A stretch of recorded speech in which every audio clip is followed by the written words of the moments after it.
ফজরের ফজিলত জানলে কখনো কোনো মানুষ ফজরকে ছাড়তো না। যারা ফজরের নামাজ ঠিক রাখে তাদের রিজকের মধ্যে প্রশস্ততা আল্লাহ তাআলা দান করেন। ফজরের নামাজ যার ঠিক থাকে বাকি 4 ওয়াক্ত নামাজ তার জন্য আদায় করাটা ইজি হয়ে যায়। এই জন্য ম্যাক্সিমাম নামাজ কাজা যারা করে, যারা বেনামাজি, এরা দেখবেন ফজরের নামাজের ব্যাপারে বেখিয়াল। যোহরের নামাজকে নিয়ে আল্লাহ কসম করেন না, কিন্তু ফজরের নামাজকে নিয়ে আল্লাহ কসম করছে। ফজর ওয়াক্তকে নিয়ে আল্লাহ কসম করেছেন। আল্লাহ কি বলছেন? ওয়াল ফাজরি ওয়া লায়ালিন আশ, কসম ফজর কালের এবং 10 রাত্রের। আল্লাহ রাব্বুল আলামিন গুরুত্বপূর্ণ বিষয়ের উপরই কসম করেন, তাই না? তাহলে যে আল্লাহ ফজরের নামাজের সময়টার নিজে কসম করেছেন, সেই ফজরের গুরুত্ব কম না বেশি? নিঃসন্দেহে বেশি।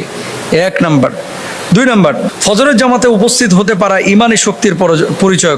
আবু হুরায়রা রাদিয়াল্লাহু তাআলা আনহু থেকে বর্ণিত, রাসূল আকরাম সাল্লাল্লাহু আলাইহি ওয়াসাল্লাম তিনি বলছেন, এশা ও ফজরের নামাজ মুনাফিকদের জন্য সবচেয়ে কঠিন। এশা এবং ফজরের নামাজ কাদের জন্য? মুনাফিকদের জন্য। তাহলে কেউ যদি এশা এবং ফজরের নামাজের তাজিম, ইহতিরাম যদি না করে, যদি সম্মান না করে, গুরুত্ব না দেয়, তাহলে সে যেন মুনাফিকে পরিণত হলো।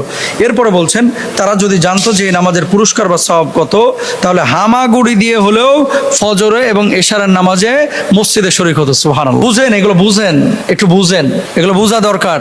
এগুলা শুধু আওয়াজ না, কিন্তু এগুলো আসল নাসিহা। কি বলতেছে? যে ফজরে আর এশায় জামাতে শরীক হচ্ছে না, তার মানে সে মুনাফিক। আর যদি কেউ গুরুত্ব বুঝতো, তাহলে হামাগুড়ি দিয়ে হলেও মসজিদে যাইত ফজর আর এশাতে। এটা আমার কথা না, নবী সাল্লাল্লাহু আলাইহি ওয়াসাল্লামের কথা, সহিহ মুসলিমের হাদিস, 651 নম্বর হাদিস। এরপরে দেখেন, ফজরের নামাজ আদায় করুন, আল্লাহ তাআলা জিম্মায় দিনাতিপাত করুন। আপনি যদি ফজর আদায় করেন, তাহলে সারা দিনটা আল্লাহ বিশেষ জিম্মাদার আপনার হয়ে যান। মানে পুরো দিনটার জন্য আল্লাহ তাআলা বিশেষ জিম্মাদারি নিয়ে নেন।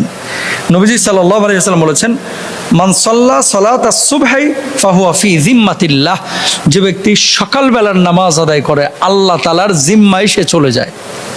সুবহানাল্লাহ, কত বড় কথা। এরপরে দেখেন, ফি আমানিল্লাহি ওয়া ফি জাওয়ারিহি, আল্লাহ রাব্বুল আলামিনের নিরাপত্তা এবং আশ্রয় সে লাভ করে। এবং সারাদিন যদি আপনি আল্লাহর নিরাপত্তায় থাকেন, জিম্মাদারিতে থাকেন, পৃথিবীর কোনো মানুষ আপনার ক্ষতি করতে পারবে না। পৃথিবীর কোনো জায়গায় আপনি ঠেকবেন না, আপনি সম্মান পাবেন, আপনি ইজ্জত পাবেন ইনশাআল্লাহ। 4 নম্বর, ফেরেশতাগণ আল্লাহর কাছে আপনার পক্ষে সাক্ষী দেবেন কিয়ামতের ময়দানে। যখন আপনার আমলনামা পেশ করা হবে, ফেরেশতারা বলবে যে, আল্লাহ, আমি দেখেছি এই মানুষটি নামাজ আদায় করেছে।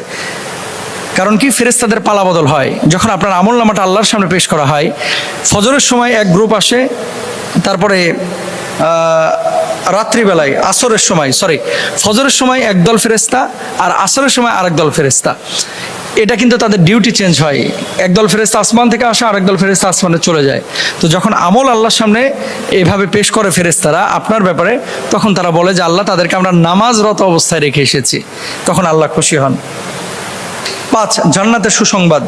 মান সাল্লাল বারাদাইনি দাখালাল জান্নাহ, হাদিসের মধ্যে আছে, যে ব্যক্তি 2 ঠান্ডা ওয়াক্তের নামাজকে গুরুত্ব দিবে এবং আদায় করবে, আল্লাহ তাআলা তাকে জান্নাতে দাখিল করবে।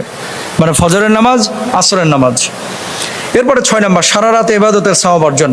মান সাল্লাল আইশা ফি জামাআতিন ফাকান্নামা কামা নিসফাল লাইল ওয়া মান সাল্লাস সুবহা ফি জামাআতিন ফাকান্নামা সাল্লাল লাইলা কুল্লাহ, যে ব্যক্তি ফজরের নামাজ এবং ইশার নামাজ জামাতে আদায় করলো, ওকে আল্লাহ রাব্বুল আলামিন সারা রাত নামাজ আদায়ের সওয়াব দিয়ে দিবেন।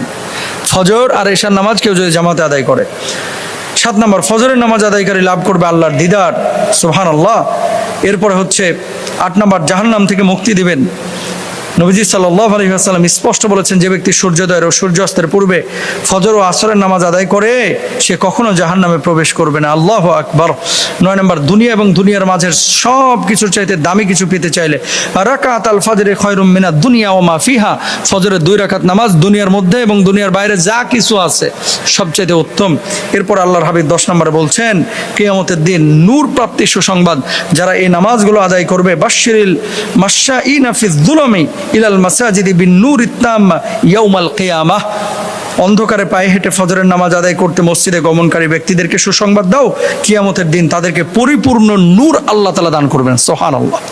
আল্লাহ তাআলা আমাদেরকে বোঝার তৌফিক দান করুন। আমিন।